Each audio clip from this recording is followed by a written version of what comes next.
মহানবী সাল্লাল্লাহু আলাইহি ওয়াসাল্লামের জন্ম মুবারক। রাসূলুল্লাহ সাল্লাল্লাহু আলাইহি ওয়াসাল্লাম মক্কায় বনি হাশিম বংশে ৯ রবিউল আউয়াল সোমবার জন্মগ্রহণ করেন। তার জন্ম তারিখ নিয়ে অনেকের মধ্যে মতবিরোধ রয়েছে।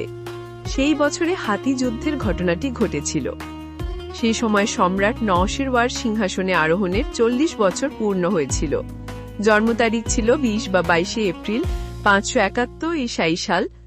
সাইয়্যিদ সোলাইমান নদভী, সালমান মনসুরপুরি এবং মুহাম্মদ পাশা ফালাকি গবেষণা করে এই তথ্য উদ্ঘাটন করেছেন। ১. ইবনে সাদের বর্ণনায় রয়েছে যে রাসূলুল্লাহ সাল্লাল্লাহু আলাইহি ওয়াসাল্লামের মাতা বলেছেন, যখন তিনি জন্মগ্রহণ করেন তখন দেহ থেকে একটি নূর বের হল। সেই নূর দ্বারা সামদেশের মহন উজ্জ্বল হয়ে গেল। ইমাম আহমদ হযরত অরবাজ ইবনে সারিয়া থেকে প্রায় একই ধরনের একটি বর্ণনা উল্লেখ করেছেন। ২.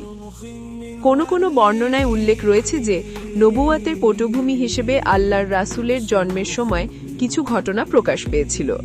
কেসরার রাজপ্রাসাদের ১৪টি পিলার খসে পড়েছিল। অগ্নি উপাসকের অগ্নিকুণ্ড নিভে গিয়েছিল। বহিরার পীরজা ধ্বংস হয়ে গিয়েছিল। এটি ছিল বাইহাকির বর্ণনা, কিন্তু মুহাম্মদ গাজ্জালি এ বর্ণনা সমর্থন করেননি। জন্মের পর তার মা তার দাদা আব্দুল মুত্তালিবের কাছে পৌত্রের জন্মের সুসংবাদ দিলেন। তিনি খুব খুশি হলেন এবং সানন্দেভাবে তাকে কাবা ঘরে নিয়ে গিয়ে আল্লাহর দরবারে দোয়া এবং শুকরিয়া আদায় করলেন। এ সময় তিনি তার নাম রাখলেন মুহাম্মদ। এ নাম আরবে পরিচিত ছিল না। এরপর আরবের নিয়ম অনুযায়ী ৭ম দিনে খাতনা করালেন। মায়ের পর তাকে আবুল আহাবের দাসী সাউবিয়া দুগ্ধপান করান। সে সময় সাউবিয়ার কোলের শিশুর নাম ছিল মাসরু। সাউবিয়া তার আগে হামজা ইবনে আব্দুল মুত্তালিব এবং তারপরে আবু সালামা সামা ইবনে আব্দুল আসাদ মাখজুমিকেও দুগ্ধপান করিয়েছিলেন।